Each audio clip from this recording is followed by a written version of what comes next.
another man that he knows well on the track is Barcia. And, he obviously had a season that, it started off pretty well. The Supercross was very good. And then the injury is multiple injuries have sort of scuppered him. Obviously couldn't do Paris on the weekend either, but he'll be coming out firing, always is on those season openers.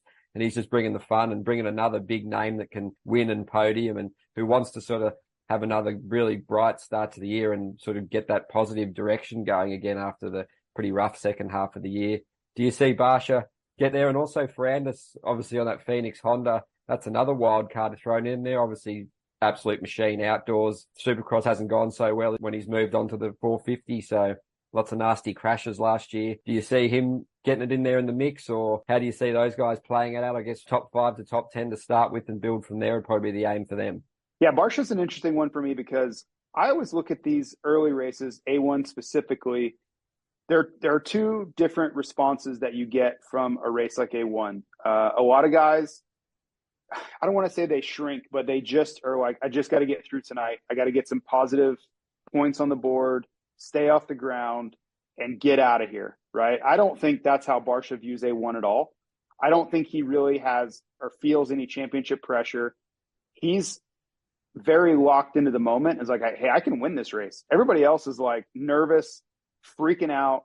They don't want to do anything stupid. They have that you can't win the championship here, but you can lose it mantra going on. Screw all that. I want to go win this race, right? And he's done it multiple times. And I think that's a lot of why, is because his approach is just so different. Like there's a quote from Grant Langston going back to 2007 where he says, pressure and big moments do one of two things to you. You either crumble under it and you don't perform, or it brings out your very best. There's not a lot of in between for a lot of people in the biggest moments of your life. You either channel it and use it to be your very best self, or it just cripples you. And I think Barcia is one of those guys where he rises up. Like, he doesn't feel all that pressure. He feels like it's an opportunity. And Jet Lawrence is the same way. I've had conversations with him and other people, Lucas Myrtle, people around him.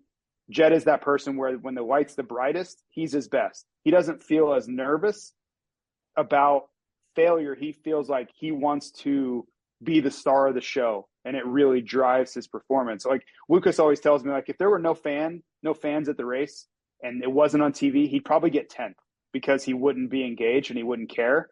But you put it on live television, you put him on the biggest stage, and that guy's going to show up. That's what he thrives on it. And I think Barcia's the same way. Maybe the stakes are a little bit different championship wise, but I think that's why you see Barcia do so well at A1 is he just doesn't feel any of those crazy nervous feelings that lock him up or doesn't get arm pump. He goes out and rides his best. And not many people can do that at the pressure cooker that A1 is. Dylan Ferrandis, I just was having a conversation about him a few minutes ago, and man, it's I don't even know where to start. I don't have any expectation because Supercross has just been a wash for him. Like, there's really nothing to even latch onto. You can't say it's been good. You can't even really say it's been bad because it's almost been like a non-applicable. Like, he hasn't raced a lot. He's had a bunch of crashes. He had a really scary one at Houston last year where he was out for a lot of the race. He was knocked out.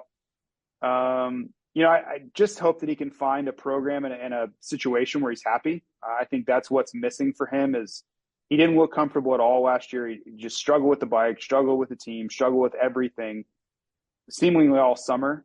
So now he's kind of teamed up with Rick Ziegfelder, who everyone calls Ziggy from Factory Connection, who they have for whatever reason, they just have a really strong connection on translating what's happening with the motorcycle. And then that's really important for a guy as picky as Dylan is Ziggy can see it and he understands Dylan's language of explaining what the bike is doing, and he can then apply changes based off of that, and they're working in the same direction. So I think that's the key, regardless of what the team or bike or anything is for Dylan, is just being confident and happy with the situation. And then I don't have high expectations for Supercross at all. The one thing I would ask is just get through the season healthy, because we know motocross is his best chance to really excel.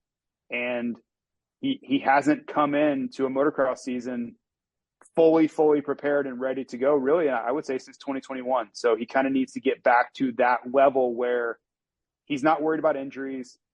He's not trying to figure out a new motorcycle. He's going to the race to try to win a championship. And it's just been a minute since that's been the case.